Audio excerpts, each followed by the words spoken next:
Allah berfirman, "A'dadtu ibadiyas salihin ma la 'ainun ra'at wa la udhun sami'at wa la khatara 'ala qalbi bashar." Allah telah menyediakan bagi hamba-hambaku, Allah menyediakan bagi hamba-hambaku yang soleh apa? Yang tidak pernah dilihat oleh mata, tidak pernah didengar oleh telinga, dan tidak pernah terlintas dalam hati manusia.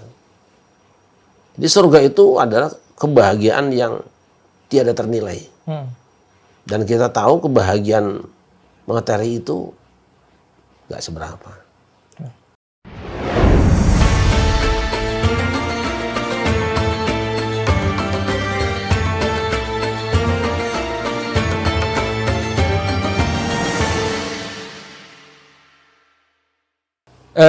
Kiai, kita masuk ke segmen terakhir nih. Pertanyaan dari kami, kita harus meyakini Kiai bahwa Allah Subhanahu wa Ta'ala itu Maha Penyayang, Maha Rahman, Rahim begitu Kiai. Apakah benar Kiai, sebagian orang bilang ada Muslim itu pasti melewati neraka dulu baru ke surga Kiai. Apa setega itu Kiai, Allah Subhanahu wa Ta'ala itu memasukkan umatnya ke neraka begitu Kiai? Memang ada ayat di dalam surah Maryam. Wa in minkum illa wariduha kana ala rabbika hatman maqdiya. Tidak ada seorang pun di antara kamu kecuali pasti akan mendatangi neraka jahanam. Ini adalah keputusan Tuhan yang tidak dapat diganggu gugat.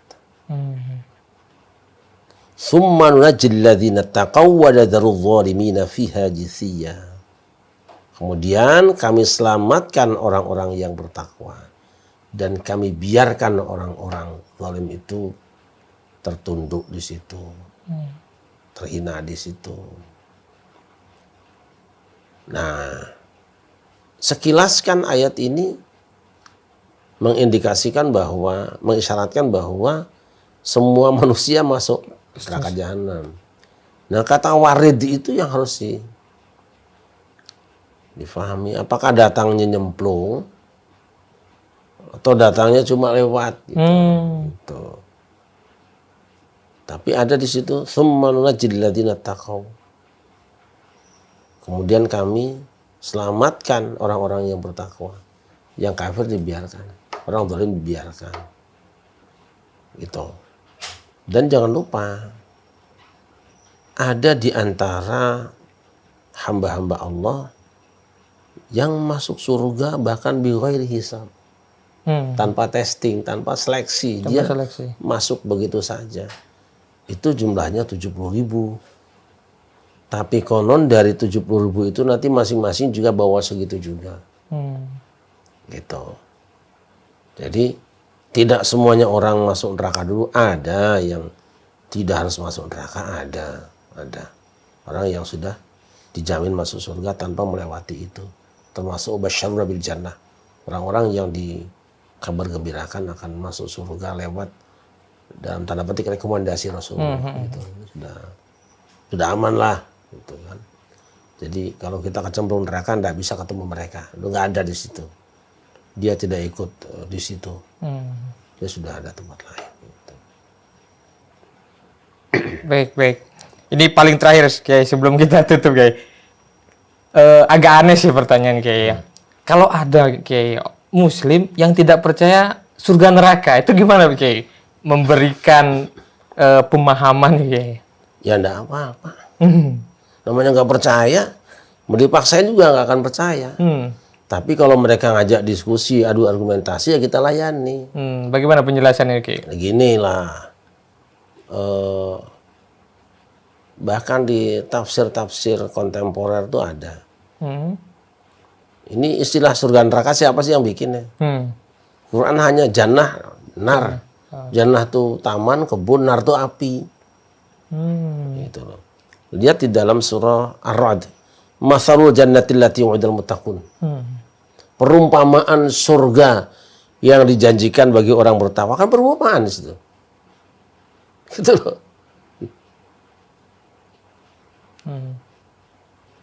nanti ada sungai mengalir di bawahnya, ada sungai madu, main kari asin. Itu kan masalah aja perumpamaan itu. Perumpamaan. Kalau perumpamaan berarti apa? Sesuatu yang tidak dilihat secara fisik.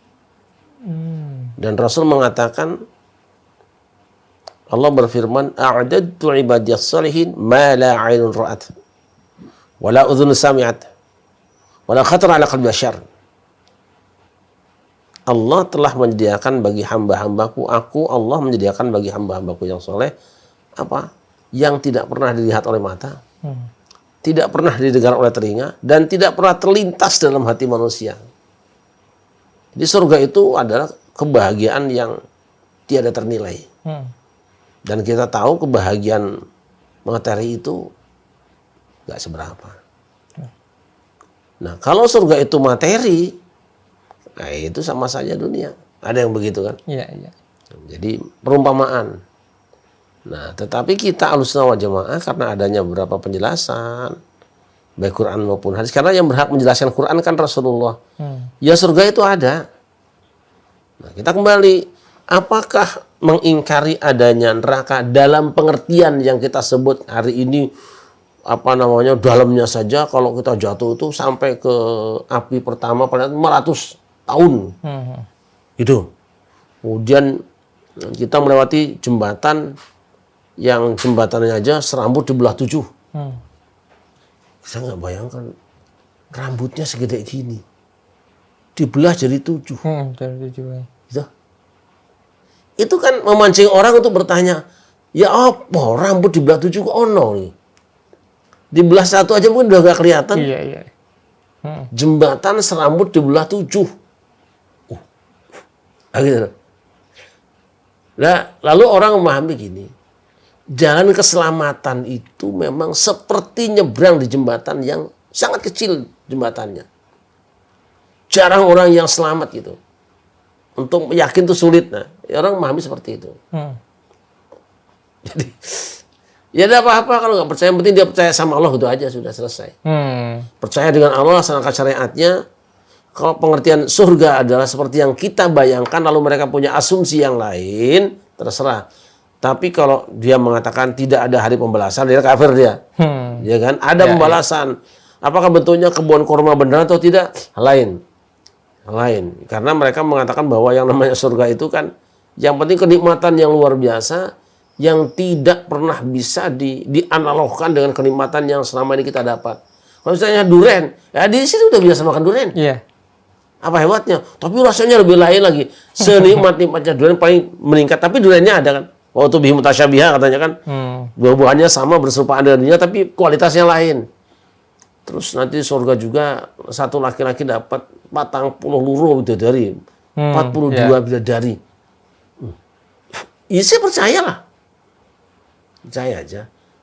Nah, maka ada orang yang kemudian mengasumsikan sebenarnya bahasa-bahasa itu untuk mendorong orang beribadah pada Allah. Misalnya sungai mengalir, itu kan bagi orang-orang gurun pasir susah banget sungai itu. Jadi kalau pengen sungai ya ibadah gitu, nanti dapat loh gitu. Terus perempuan cantik-cantik, ini tahu mereka kan memang manusia ini banyak yang senang dengan perempuan gitu. Jadi lebih pada dorongan. Tapi hakikatnya, walau alam kata mereka, sesuatu yang tidak pernah terlintas dalam hati manusia. Tapi dia kebahagiaan yang luar biasa. Kita tahu di dunia ini juga sering kita merasakan bahagia yang melebihi yang lain kan. Ada. Kita bisa menikmati musik. Paling mahal. Tapi kebahagiaan seorang ayah itu adalah mendengar celotehan anak bayinya. Wah itu jauh mengalahkan semua musik itu. Ya kan? Padahal nggak beli toh. Iya, iya. Gitu. Terus kita beli minyak wangi yang mahal apa? Musik misalnya. Tapi seorang ibu lebih senang aroma anaknya sendiri. Wanginya tidak ternilai. Nah seperti itu. Jadi ada yang makan enak tapi ada enak makan. Nah surga itu yang kedua. Enak makan. Jadi Jangan sampai mereka kita kira tidak percaya dengan Quran, percaya dengan Quran, tetapi memang pemahaman mereka yang sangat rasional itu kadang-kadang membuat kita jadi ini mau kemana sih gitu. Ini percaya nggak sih? Percaya hari kiamat, percaya. Ya percaya gimana sih? Percaya banget dia akan datang. Tapi kalau surga yang seperti kalian asumsikan, aku nggak terima kata mereka. Ngapain juga? Karena apa? Mereka rasional ya. Biasanya ada teman-teman Mu'tazilah. Mereka percaya dengan adanya hari akhirat, surga dan neraka. Tapi surga dan neraka dalam pengertian mereka tidak seperti yang ada dalam keyakinan kita selama ini. Kan kita kan surga itu deretan fasilitas kan. Betul. Dari kebun yang luas, buah-buahan yang serba enak, sungainya juga ada madu, ada arak, ada air putih, ada susu. Waduh, ini luar biasa nih. Nah terus istri yang cantik, anak-anak yang lucu-lucu gitu kan. Nah itu bayangan-bayangan itu bagi mereka bukan faktual, bukan sesuatu yang benar-benar ada. Itu hanya sebuah gambaran betapa bahagianya di surga, seolah-olah kamu sudah punya semua. Gitu. Seolah punya semua. Masya Allah. Jadi, tapi kita tetap meyakini bahwa surga ada dengan segala yang ada. Karena apa? Kita bisa tahu sesuatu yang gaib kan dari wahyu. Kalau petunjuk wahyu ada bidadari, percaya aja. Petunjuk wahyu ada buah-buahan, kita percaya saja. Kenapa harus ngakal-ngakali gitu, ya nggak disuruh. Itu aja sih. Baik. Terima kasih banyak Kiai. Mudah-mudahan ini bisa mencerahkan. Tapi sebelum kita tutup, biasanya kita buka pertanyaan untuk ini Kiai, audiens ini. Ada pertanyaan? Kiai izin nanya, ini terkait bidadari Kiai. Jadi kalau bidadari itu dibuat lagi oleh Gusti Allah di sana, maksudnya baru diciptakan gitu, baru di surga? Di surga atau dari perempuan-perempuan yang ada di dunia kemudian masuk surga? Masuk surga jadi bidadari atau gimana Kiai? Wah, penasaran ya Kiai dengan bidadari surga. Sekarang saya tanya, dalam akidah Ahlussunnah wal Jamaah surga sudah ada belum? Ada. Ya sudah selesai, itu kan? Ya. Udah itu aja. Nah istri kita yang solihah salah satu bidadari itu. Jadi surga udah ada kan? Ya udah selesai. Sudah ada dengan segala fasilitasnya. Terima jadi. Saja sih. Ya tapi kalau masuk surga aja. Iya kan, soalnya kan istri kita nanti jadi bidadari, maksudnya kalau dari dunia kan istrinya orang. Iya, kalau ya itu kan kalau kalian merasa penduduk surga kan belum tentu juga. Gitu. Nah ya itu tadi kalau masuk surga ya. Jangan istri dijadikan bayangan. Awakmu dewi selamat apa enggak itu dulu yang penting. betul. Itu loh. Itu kan biasa kalau kita dengan istri kita pasangan sampai surga, gitu ya. Iya. Baik, sudah? Oke, sudah Kiai. Sekali lagi terima kasih Kiai. Mudah-mudahan Kiai sehat selalu dan acara ini bisa membawa berkah. Baik teman-teman sekalian, terima kasih. Jangan lupa subscribe channel YouTube Good Imun. Assalamualaikum warahmatullahi wabarakatuh. Assalamualaikum warahmatullahi wabarakatuh.